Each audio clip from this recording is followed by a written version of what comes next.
دیکھیں حضرت خواجہ قطب الدین بختیاری کاکی رحمۃ اللہ علیہ ایک بہت بڑا نام گزرا ہے. کاکی ہندی کا لفظ ہے جس کا معنی روٹی ہے, اور قطب الدین اس نام سے شہرت کیسے پاتے ہیں دھیان سے سنیے گا. والدہ بچپن میں بیٹے کو کہتی بیٹا مصلا بچھا, دامن پھیلا اور اللہ سے مانگ, اور ماں تازہ کھانا بنا کے ساتھ والے کمرے میں رکھ دیتی ہے.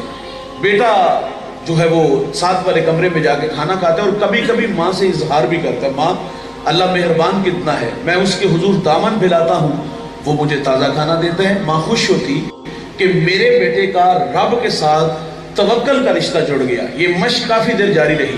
آپ فرماتی ایک دن میں کام کی غرض سے گھر سے باہر تھی, آنے میں تاخیر ہوئی, دل ڈوبنے لگا, اللہ بڑی محنت سے تیرے ساتھ اس کا توکل کا رشتہ جوڑا ہے, آج وہ کہیں کمزور نہ ہو جائے. آپ فرماتی میں گھر آئی تو میں نے کیا دیکھا, قطب الدین محو استراحت تھا. بیدار ہوا تو میں نے کہا بیٹا کھانا کھایا؟ کہتا ہے جی ماں جی کھانا کھایا, لیکن جو کھانا آج کھایا نا پہلے کبھی نہیں کھایا, اور جو مزہ آج آیا ماں پہلے کبھی نہیں آیا. یہ مائیں کو رب سے جوڑتی تھی, اور یہ وہی قطب الدین ہے. ماں مدرسے میں بیچی, بیٹا استاد کہتا ہے بیٹا پڑھ الحمدللہ رب العالمین. ازبر تھا سیقول السفہاء من الناس, ازبر تھا تلک الرسل فضلنا بعضهم علی بعض, ازبر تھا. 14 پارے سنا دی. استاد بڑے متاثر ہوئے, بیٹا جہاں سے 14 پڑھے بقیہ 16 بھی اسی مدرسے میں اسی استاد سے پڑھ لیتا, یہ اچھے منزل خوب.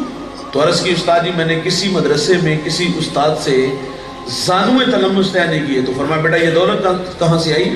تو عرض کرتے استاد جی میری والدہ 14 پاروں کی حافظہ تھی, میں نے ماں سے سن سن کے حفظ کر لیے ہیں. اور بھائی ماں قرآن پڑھے تو بیٹا قاری قرآن بنتا ہے, ماں دودھ پلائے سونے محمد پہ درود پڑھے تو بیٹا دشت نینوا کو میدان کربلا بنا دیتا ہے.